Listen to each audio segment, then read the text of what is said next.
Praise the Lord. எல்லோரும் சந்தோஷமாக இருக்கிறீங்களா? இன்றைக்கு வேதத்திலிருந்து ஒரு வசனத்தை தியானிப்போம். நீதிமொழிகள் 16:18.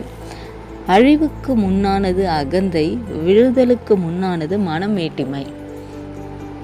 ஒரு அழிவு நடக்குது அப்படின்னா அதுக்கு முன்னாடி என்ன இருக்குதுன்னா அகந்தை.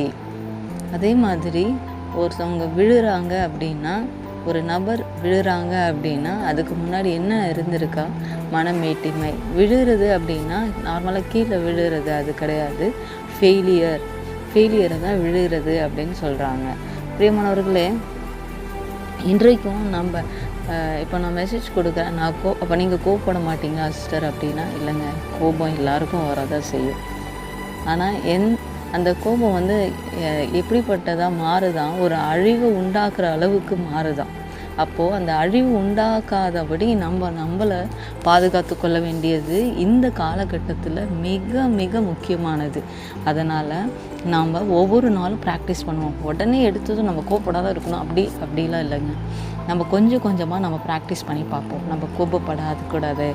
நமக்கு அது மாதிரி காரியங்கள் நம்மளை சுற்றி நடக்கும்போது நம்மளே காம் டவுன் பண்ணி அமைதியாக அந்த இடத்த விட்டு ஃபர்தராக எந்த சண்டையும் வராதபடிக்கு நம்மளே பாதுகாத்துக்குவோம். அப்போ தான் ஆண்டவர் நம்ம பிரியப்படுவார். ஆமாம் தானேங்க? நம்ம கோவப்பட்டு கொண்டு எப்பொழுதும் சண்டை போட்டுகிட்டே இருந்தால் ஆண்டவர் நம்ம மேலே பிரிய வைப்பார். ஆனால் அந்த பிரியம் எப்படி இருக்கும் அது உங்களுக்கே தெரியும். பிரியமானவர்களே, இன்றைக்கும் நாம் ஒரு சின்ன காரியத்தை சொல்லி நான் உங்களுக்காக ஜெபிக்க இருக்கிறேன். ஒரு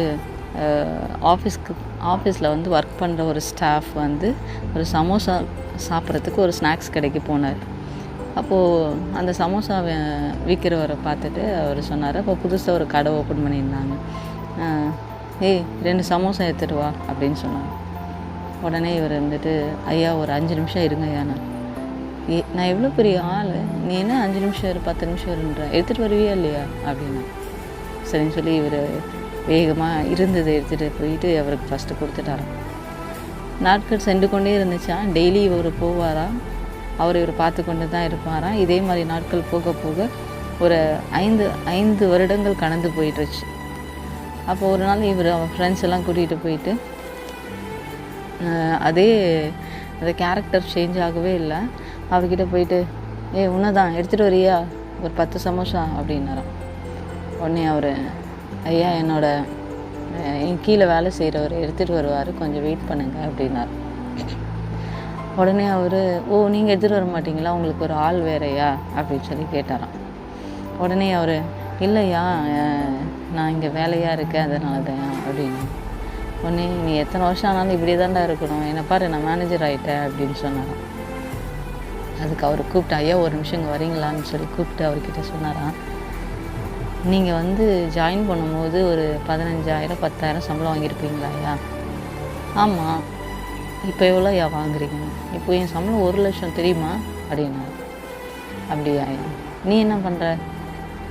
ஐயா நான் சேரும்போது எனக்கு ஒரு 5,000 1,000 2,000 இது மாதிரி ஒரு நாளைக்கு கிடைக்கும். இப்போது உங்களை விட அதிகமாகவே நான் ஒவ்வொரு நாளுக்கும் நான் அந்த இன்கம் எடுக்கிறையா அப்படின்னா. இவர் உடனே ரொம்ப ஷாக் ஆகிட்டார். என்னப்பா சொல்கிற நீ? ஆமாய்யா, நீங்கள் ஜாயின் பண்ணும்போது நான் கடை வைக்கும் போது தான் நீங்கள் ஜாயின் பண்ணீங்க. இப்போ அந்த 5 வருஷத்தில் நீங்கள் வெறும் மேனேஜர் மட்டும்தான் இருக்கீங்க. நான் இந்த கடைக்கு ஓனர் ஆகிட்டேன். என் கீழே 10 பேர் வேலை செய்கிறாங்க. நாளைக்கு ஏன் பசங்க இருந்தாங்க அப்படின்னா அவங்க திருப்பி பேஸ்மெண்ட் லெவல்லேருந்து ஆரம்பிக்க வேண்டாம். அவங்க நேராக முதலாளி மாதிரி சேரில் உட்காரலாம் கேஷ் கவுண்டரில். ஆனால் நீங்கள் எப்படி நீங்களே யோசிச்சுக்கோங்கய்யா அப்படின்னா. அவர் உள்ளம் அப்போ தான் உடைஞ்சிச்சான். ஐயோ,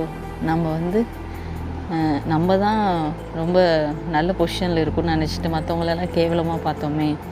ஆனால் இன்றைக்கி நம்மளை விட அதிக இன்கம் அவங்க வாங்குகிறாங்களே, ஆனால் அதே ஹம்பிளோடு இருக்கிறாங்களே அப்படின்னு சொல்லி அவர் யோசித்து பார்த்துட்டு அன்றைக்கி மனம் திரும்பினாராம். பிரியமானவர்களை, இன்றைக்கு நம்ம அநேகர் அது மாதிரி நம்ம தான் நல்ல பொசிஷனில் இருக்கோம், நம்ம தான் பெரிய கம்பெனியில் வேலை பார்க்குறோம், நமக்கு தான் சேலரி அதிகம். இல்லைங்க, ஹம்பிளாக இருக்கவங்க கிட்டே போய் கேளுங்க, அவங்க பண்ணுற பிஸ்னஸ்மேன் வேலை செய்கிறவங்க கிட்டே போய் கேளுங்க, நம்மளை விட அதிக சம்பளம் வாங்குறவங்க அவங்கள தான் இருப்பாங்க. ஆனால் அவங்க வெளி காமிச்சிக்கவே மாட்டாங்க. நம்மளோட படிப்பு, நான் என்ன படிச்சிருக்கேன் தெரியுமா, என்ன பொசிஷனில் இருக்கேன் தேவையில்லைங்க. நம்ம மறைக்கும் போது ஒன்றுமே எடுத்துக்கொண்டு போகிறது இல்லைங்க. பிரியமானவர்களே, ஒன்றே ஒன்று தான் நமக்கு இந்த வாழ்க்கையில் தேவை. ஆண்டவராகிய இயேசு கிறிஸ்துவின் அன்பு. அந்த அன்பை மட்டும் நீங்கள் பிடித்து கொண்டு உங்களோட குணாதிசயங்கள் எல்லாம் நீ மாற்றிக்கொண்டே வாங்க. உண்மையாகவே சொல்கிறேன், ஆண்டவருடைய அன்பு உங்களில் இருக்கும்போது உங்களால் கோபப்படவே முடியாதுங்க.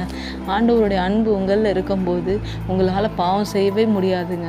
ஆண்டவர் அன்பு உங்களோடு கூட இருக்கும்போது மேட்டிமையான எண்ணமே உங்களுக்கு வராதுங்க. இப்போது இந்த காரியங்கள் எல்லாம் உங்ககிட்ட இருக்குது, நான் கோபப்பட்டுட்டே இருப்பேன் சிஸ்டர், நான் என்னை மாற்றிக்கவே மாட்டேன் அப்படின்னு என்னோடு கூட ஜெபம் பண்ணுங்கள். ஆண்டவர் உங்களுக்கு உதவி செய்வார். அன்பின் தகப்பனே, ஆண்டவரே, இன்றைக்கும் என்னோடு இணைந்து இருக்கிற ஒவ்வொரு சகோதர சகோதரியும் கருத்தில் ஒப்பு கொடுக்குறப்பா. நான் எவ்வளோ கோபப்படக்கூடாதுன்னு கண்ட்ரோல் பண்ணுறேன் ஆண்டவரே, என்னால் முடியலப்பா. நான் எவ்வளோ மனமேட்டிமையாக இருக்கக்கூடாது, என்னை குறித்து நான் தற்பெருமை பேசக்கூடாதுன்னு நினைக்கிறேன்ப்பா. ஆனால் சில காரியம் நடக்கும்போது என்னையும் மீறி பேசுகிறேன்ப்பா.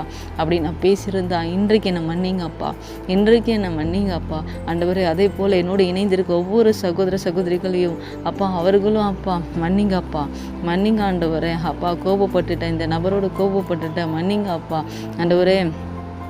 அப்பா, அவர்கள் செய்கிற எல்லா அறிக்கைகளையும் என் தேவன் இன்றைக்கு அப்பா அங்கீகரித்து மன்னித்து அப்பா, இனி கோபம் வர நேரத்தில் அப்பா அதை எங்களுக்கு கண்ட்ரோல் பண்ணுற ஞானத்தை கொடுங்க அப்பா. அதே போல் மேட்டிமையாய் பேசாதபடிக்கு தாழ்மை தரித்தவர்களாய் அப்பா உமக்கு பிரியமாய் நடந்துக்கொள்ள எங்களுக்கு நீர் கிருபை பாராட்டும்படியாய் ஜெபிக்கிறோம் அப்பா. ஒவ்வொருவரையும் ஆசீர்வதிங்க அப்பா ஆண்டவரே. உங்களுடைய தேவ அன்பு அவர்களை கடந்து செல்லும்படியாய் ஜெபிக்கிறோம் அப்பா ஆண்டவரே. இன்றைக்கு அந்த வசனத்தை வைத்து ஜெபிக்கிறோம் அப்பா. நாங்கள் அழிவுக்கு தப்புவித்து ஆண்டவரே விடுதலுக்கு விலகி எங்களை நீர் பாதுகாத்து கொள்ளும்படியாய் ஜெபிக்கிறோம். எல்லா துதிகன மகிமையும் ஒருவருக்கே செலுத்துகிறோம். மீட்பு ரட்சகருமான இயேசுவின் நாமத்தினால் ஜெபிக்கிறோம். ஜீவனுள்ள நல்ல பிதாவே, ஆமென்.